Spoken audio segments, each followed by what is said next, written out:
Get in. Picture this. You need a strong first impression for your new movie, but you don't know how to do it. You ask yourself, how do I make a strong first impression? Well, at a party, you might make a point to show yourself off, but then you would run the risk of making an ass of yourself. If you want to lead off a rock album, you could always start off with a breakneck riff, but hey, that might be overplayed and expected at this point. So, when you're making a film, both of these problems can arise. There's a million boring beginnings to a billion boring movies, so most auteur directors are always out looking for an interesting way to catch their audience's attention. However, it's easy to get hijacked by your own ambition, and a lot of filmmakers end up with something embarrassing and pretentious. It takes a great deal of creativity to make something distinctive and entertaining that also complements the rest of the picture. Terry Gilliam's 1998 film Fear and Loathing in Las Vegas is one such rare example.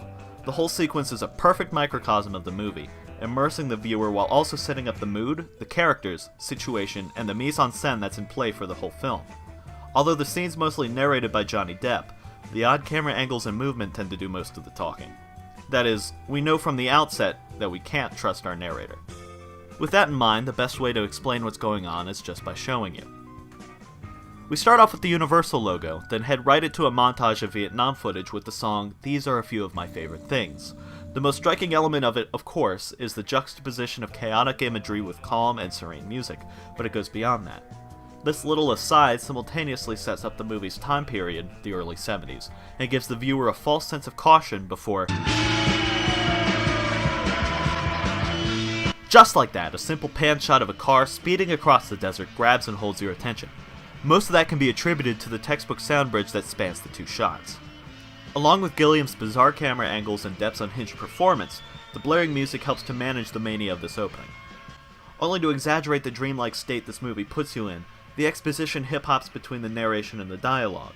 There's really not that much of a threat happening at the moment, but you can see the panic in Johnny Depp's eyes in this extreme push-in close-up. After pulling over, Depp moves like a madman, inching his way to the trunk where it's revealed the sheer amount of drugs the character's been taking. If it wasn't clear enough already, we can't rely on anything he says or does to be credible. As they drive off, you see them leave a dead bat in their wake, and while we know it isn't real, we didn't see any bats beforehand, it makes it clear the film will show Depp's drug-induced visions as though they're really happening in the film's universe. In case you thought there would be a voice of reason here, you're shown that there isn't. With nothing revealed about these characters except for their instability, you're left wondering where exactly is this going to go. Then, just like that, Tobey Maguire's character is picked up as a hitchhiker, and for the remainder of the opening scene he acts as a surrogate for the audience. Both literally and metaphorically, he's just along for the ride with no real input on where it may go.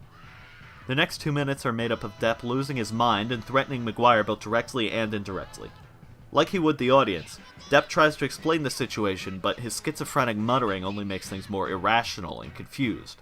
From a filmmaking perspective, this is significantly more engaging than just being flatly told everything, especially because what you're being told is mostly nonsense. Alright, well, that was our opening scene, but what can we draw from it? It's easy to pick through a scene and point out exactly what happens in it, but it's not as simple to describe how it affects an independent viewer.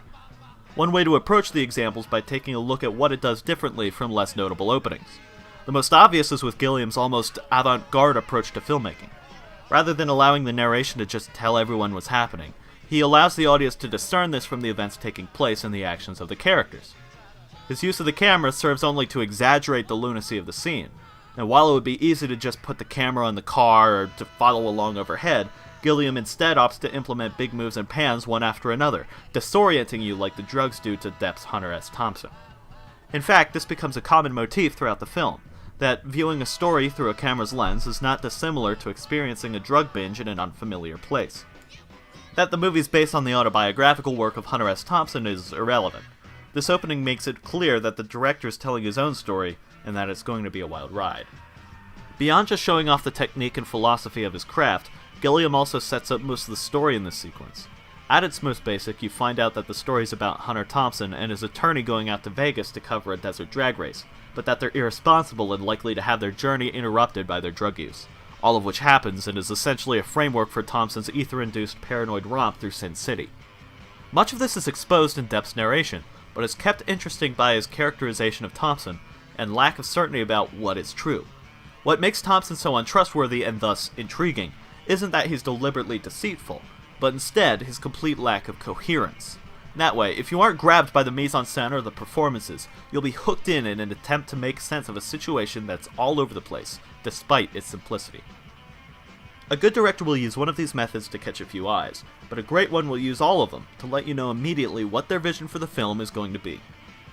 Thank you for watching, and have a wonderful day.